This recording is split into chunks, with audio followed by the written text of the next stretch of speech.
মা বসো। এই এই মহিলা তুমি এই সোফায় বসছিস কেন? দাঁড়া। আলী, তোমার কি মাথা খারাপ হয়ে গেছে? তুমি এই মহিলাকে নিয়ে এই বাড়িতে আসছো? What nonsense! তোমার কথা শুনে আমি অবাক হয়ে যাচ্ছি।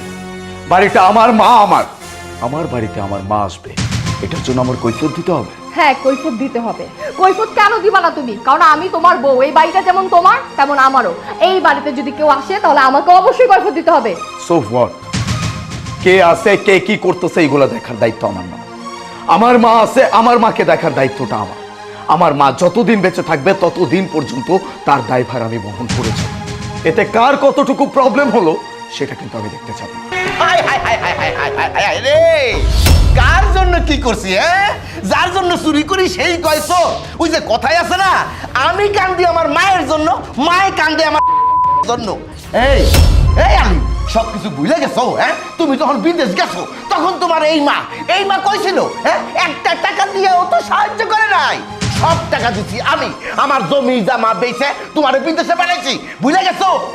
এতদিন পর বিদেশ থেকে আইছো, আমার মায়াদের নিয়ে এই তো সুখে শান্তিতে সুখ দুঃখের গল্প করবা, আরামে এসে থাকবা, খাবা, তাই না? কোথার থেকে একটা ঝামেলা ধইরা নিয়ে আইছো। বাস, অনেক বলে ফেলছেন আপনি, অনেক বড় বড় কথা বলছেন। কাকে ঝামেলা বলতেছেন? হ্যাঁ, এই মানুষটাকে ঝামেলা বলতেছেন? আজকে আপনার মেয়ের স্বামী হয়ে আপনাদের চোখের সামনে দাঁড়ায় আছি শুধুমাত্র এই মানুষটার কারণে। এই মানুষটা যদি আমাকে লালন পালন না করতো তাহলে এত বড় মানুষ হয়ে এখানে দাঁড়ায় থাকতে পারতাম না। আর কি বলছেন? আমাকে টাকা পয়সা দিয়ে বিদেশ পাঠাইছেন, এমন দেশি পাঠাইছেন, তো কি হয়েছে? সেই টাকা আবার আপনাকে আমি ফেরত দিছি। প্রত্যেকটা টাকা আপনাকে পই পই করে হিসাব করে ফেরত দিছি। এতদিন পর্যন্ত প্রবাসে গিয়ে পরিশ্রম করতেছি, সেই পরিশ্রম করে এতগুলো করে টাকা পাঠাইতেছি, আপনার মেয়ের কাছে পাঠাইতেছি। আমার মা কিন্তু একটা পয়সা খাইতে আসে নাই, আর আপনার টাকার ভরায় আমাকে দেখাচ্ছেন যে টাকা দিয়ে পাঠাইছেন সেই টাকা আমি শোধ করে দিছি। আবার সেই টাকার গরম আমাকে দেখাচ্ছেন। কোনো রাইট নাই আপনার সেই টাকা নিয়ে কথা বলার। সব টাকা আপনি ফেরত পেয়েছেন। আমার মাকে নিয়ে একটা উল্টাপাল্টা কথা আমি শুনতে চাই না। বাড়িটা আমার, টাকা পয়সা আমার, আমার বাড়িতে আমার মা আসবে, আমার টাকাই খাবে, কেউ কিচ্ছু বলতে পারবে না। থাক না বাবা, আমার জন্য সংসারে অশান্তি করিস না। আমি গ্রামেই ভালো থাকুম। তোরে অনেক দিন দেখি না তো, তোর ছবি দেখেই এতদিন বাইসে আসিলাম।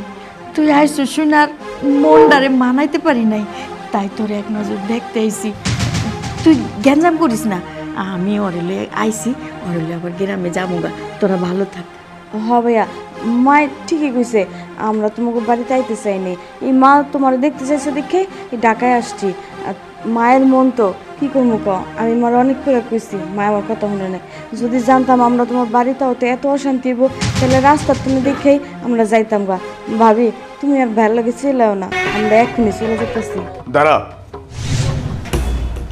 এই বাড়ি থেকে তোরা যাবি না। এই বাড়ি থেকে তোরা এক চুল পরিমাণ নড়তে পারবি না। যদি এই বাড়ি থেকে কারো যেতেই হয় তাহলে আমার বউ আর আমার শ্বশুর চলে যাবে। ভুলে যাবেন না, এই বাড়িটা কিন্তু আমার, এই বাড়িটা আমার টাকায় চলে। আরে বাবাজি কি কইতেছো? আবল তাবল কি কইতেছো? মাথা ঠিক আছে তোমার? মাথা ঠান্ডা করো। আরে আলিফ, তুমি কি পাগল হয়ে গেছো? তুমি তোমার মা বোনের জন্য আমার বাবাকে এই বাড়ি থেকে বের করে দিবা? চুপ! আমার মা বোন, হ্যাঁ আমার মা বোন, আমার মা বোনকে নিয়ে একটাও ফালতু কথা আমি শুনতে চাই না। আমার মা বোনের উপর দিয়ে যে মানুষটা কথা বলবে আমি তার জিভ টেনে ছিঁড়ে ফেলবো।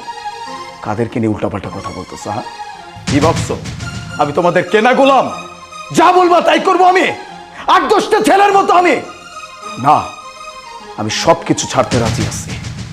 আমার মা বোনকে আমি ছাড়তে পারবো না। তাদের দায়ভার আমার ঘাড়ের উপরে, আমি সেইটা বহন করব আমৃত্যু পর্যন্ত। তাতে কারো সমস্যা হইলে বলছি তো, এক কথায় এখান থেকে বের হয়ে যেতে পারে। আমার কোনো আফসোস নাই, কোনো আফসোস নাই আমার। না না বৌমা, তুমি কই যাইবা? তোমার বাড়ি, তোমার ঘর, তোমার সংসার, তুমি কই যাইবা? যাইতে হইলে আমি যামুগা। তোমরা সুখে শান্তিতে সংসার করো, আমার নিয়ে তোমরা গ্যাঞ্জাম করো না। এই এই মহিলা, তুই কি প্রমাণ করতে চাইতেছিস? যে তুই অনেক মহান? তুই এসে আমার সংসারটা তছনছ করে দিছিস। তোর জন্য আজকে আমার হাজবেন্ড আমার বাবাকে আর আমাকে এই বাড়ি থেকে বের করে দিতেছে। আর তুই কি ভাবছিস যে তুই দয়া করবি তারপর আমি এই বাড়িতে থাকবো? আমি কোনোদিনও মরে গেলে এই বাড়িতে থাকবো না। বাবা চলো। তোমার মতো মেয়ের গায়ে হাত তুলতেও আমার দ্বিধাবোধ হচ্ছে।